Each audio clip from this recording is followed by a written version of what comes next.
Hi, this is Denise Gustavson, editor of Wide Format Imaging and MyPrintResource.com. This afternoon, I have Neil Baker, Vice President of Sales and Marketing with Ultraflex. Thanks for joining me. Thank you for having me. So the first question I have this afternoon is, where do you see some of the opportunities in the market for PSPs in the sign and graphic industry? Well, for us, it's been a lot with the sign guys looking at their traditional business and looking for new opportunities to approach the same customers. A lot of that happens to be in the niche markets and niche opportunities. We do things like flooring, carpet. Mm-hmm. Again, things that maybe a guy might be doing the outer side of a company's profile or image, and now looking to do some of the stuff on the interior side. We even have things like wallpaper. So we really see that as one of the opportunities. The other is the format. We really see a lot of change in the format. You see on the show floor today a lot more flatbed printing, a lot more rigid surfaces. So for us, it's gone from a roll market as Ultraflex to also now having to look at rigid materials as opportunities as well. We also see a convergence of the electronic technology and the current printed technology. We recently did a mesh project for Coca-Cola where they wrapped the Coca-Cola building in Atlanta. It was completely unprinted, but every night on Friday and Saturday nights, they would project images on all four sides of the building, merging two technologies together. So you had the electronic technology coming along and tying together with static vinyl technology. So very cool opportunities to do such things like that. That's very interesting.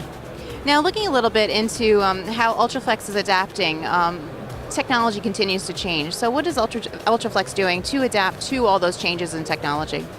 Well, first and foremost, we've had to look at roll widths and roll lengths. It's always been 54-inch, 63-inch, and 164 feet.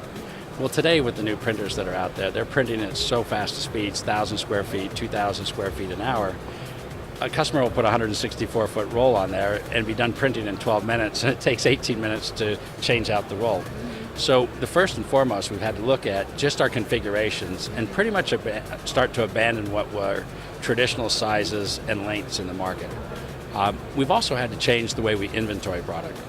One of the things we've done over the last 3 years, while everybody was backing off on inventory, we actually increased inventory. Because what's happened to a lot of the shops is in the past, they would order 60 rolls, and they would stock the inventory themselves. Today, they'll place 10 orders of 6 rolls. So as a company, we've had to make sure that we can adapt to having the right materials in the right locations at the right time. And that's really become the challenge because it's no longer just mass distribution. You really have to be at a local level. Yeah, that's very interesting. As people have changed their inventory levels, you need to react to them as they're changing. Right. And most of our competitors started to scale back inventory as they were worried about the financial side. And really what it did is it pushed it upstream back to a manufacturer like us to come up with new solutions. So part of that is our challenge. The other opportunity is consolidation. If you look at this industry today, as you and I both talked about being here a long time, this show 10 years ago, you heard machines blasting down, screen printing presses. Today, you hear machines zipping back and forth. Well, that's happened on the hardware side. That's happened a bit on the software side. But the material side of the business is still a very broad-based market. And really what's necessary to happen, or an opportunity, is a consolidation a bit on the material side of the business to continue to bring quality products to the market. Okay, great. Now, looking as a substrate manufacturer these days, we're all facing some challenges. Now, what challenges would you say would be unique to you and your also customer demands? You already mentioned inventory, but are there other issues or challenges that you're facing? Sure. New competition. Asia represents a big competitive challenge for us. Constantly new products coming in at lower prices. That's probably the biggest demand. Our customers as well, they're expecting a higher quality at a lower price. And unfortunately, our industry isn't really supply driven, where the more volume goes up, the lower the prices. Prices are low already, so there's really not as much room to move. And that represents a real significant challenge for at least the material suppliers, because there's not that scale or curve that says if I get to this size, I can drive prices down here. So that's probably our number one challenge as a material supplier.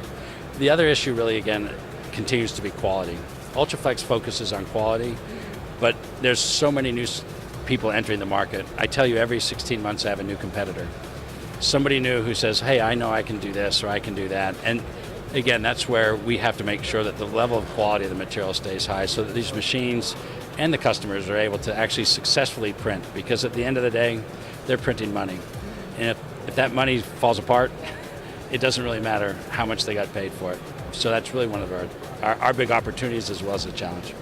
Yeah, I know a lot of times for printers, they're going to want to come and work with somebody that they know that they can get consistent products, so that way they're not getting head strikes, they're not having issues, so that way they can rely on the products that they're getting. Absolutely.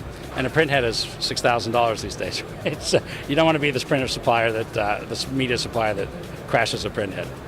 Yeah, exactly. Now, you're going to put on your forecasting hat. Looking ahead, about 5 years, where would you see the sign and graphics industry? Well, again, I see it continuing to evolve. I think that the most interesting thing, again, as we talk from presses to digital equipment, the next evolution obviously is the emergence of electronics. Right now it's LEDs, and that's the way we see it today, but I can easily foresee electric or dielectric inks that illuminate, that are being printed on paper. We see it already in RFID, we already see the technology out there. It just hasn't really come to the printing side of the business.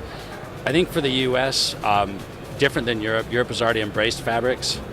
The US really hasn't embraced the fabric side of the market at this point. And I see that as an opportunity, also as a challenge, because I think government regulation is going to affect a lot of what happens in our segment. I think we've seen it already with REACH and ROSE, all sorts of different compliance on hardware side, but as an overall business, it's going to impact what we can print and what we can print on.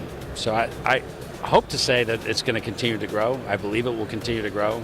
I think the machine manufacturers continue to look at opportunities. We recently did a project with glow-in-the-dark material. Pretty cool technology. So again, back to the green. You can't always illuminate a sign. What's the best way to have it illuminate? Have it glow in the dark when the lights go out. So innovations like that, I think, will continue to come about.